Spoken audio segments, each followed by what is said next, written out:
Hey, what's up, everyone? You are listening or watching my comic book journey podcast. I'm your host, KNDY. And for today's episode, we are going to talk about The Incredible Hulk 332, released back in March 10th, 1987. Cover date is June 1987. And we have Peter David continuing his run as writer and penciler Todd McFarlane. As these two are just really work well, really with each other. They work well with each other. That's what I meant.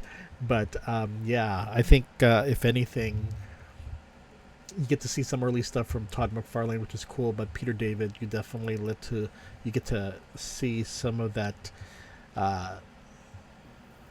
wonderful writing earlier on, before he became the popular writer for a lot of the Star Trek Next Generation novels and so forth.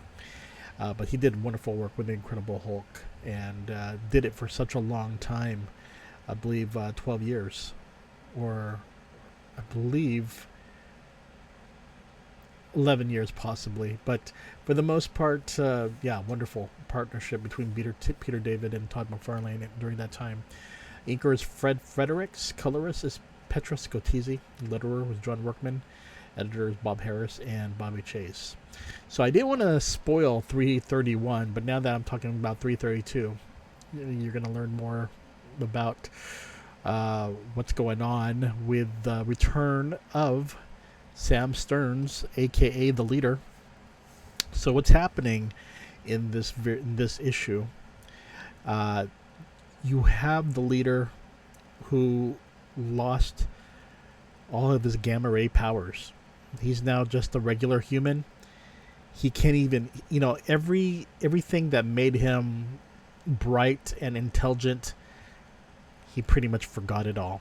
In fact, it's so bad that he locked himself out of his own laboratory and has been living, just living homeless and trying to, waiting for that moment, crawling back to his enemy, Bruce Banner, and trying to get some help.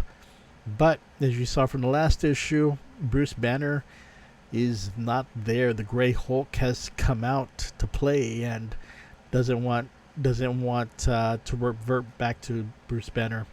So what you see here is an issue with the leader, Sam Stearns, going to Gray Hulk, asking him for help.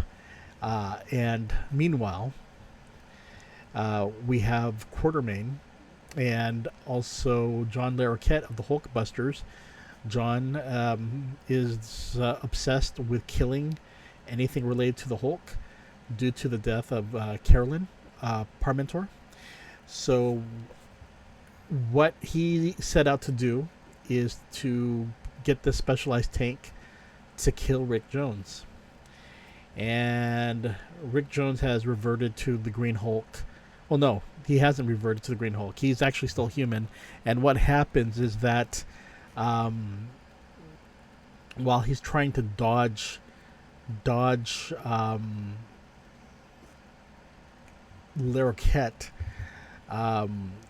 what happens is the other members of the Hulkbusters start to see something wrong with John because of his obsession.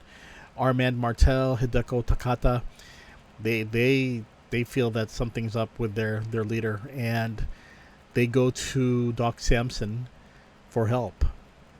And so Doc Samson comes in to prevent John Larroquette from killing Rick Jones. But John is not the only person that's searching for Rick Jones. There's also the Gray Hulk. And why does the Gray Hulk want to get his hands on the Green Hulk? That's where you got to read and find out. There are some little hints that you can see on the cover on the right. I think this is possibly I don't want to say it's the debut, but you get to see Broccoli Head leader. As you know, I think even the Marvel Legends, I remember there was a toy for the toy line. You could get the regular long head leader, or the Broccoli Head leader. But yeah, you get to see Broccoli Head in this issue, and you'll have to read and find out what the heck is going on. But yeah, I think if anything, there is also another storyline. The Rico is back, and he wants, Betty Banner, not Rico, Ramon Morales. Keep on getting that mixed up there. But yeah, Ramon he wants his he claims to be the husband of Betty Banner. So, just to let you know, who is Ramon Morales? Well, during a period when she was not with Bruce Banner, I think when the Savage Hulk was banished from Earth, and she pretty much, he was pretty much gone. She ended up hooking up with Ramon Morales, and Ramon claims that he and Betty had gotten married, but her love is always Bruce Banner, has always been. And even though it's not a perfect relationship during this time, she still loves him. But Ramon insists that they're married, and she is his wife. So he goes to the Gamma base and will do anything to get Betty back. So it's going to be very interesting what happens there. So, that's one character that hasn't shown up, but it'll be interesting if they made him to some certain villain, I think. I mean, they always do that anyways, right? So, pick a character from the past, somewhere that, someone that has appeared as a normal human being, and, make him to some crazed maniac or some hero or something. Granted, I suppose age-wise he would be much older now in the issues. I don't even know how they are dealing with Marvel Comics right now in terms of the age of the characters. Did they reboot it so everyone's a certain age now? They're back to their young selves, or are they much older, more seasoned? I have no idea.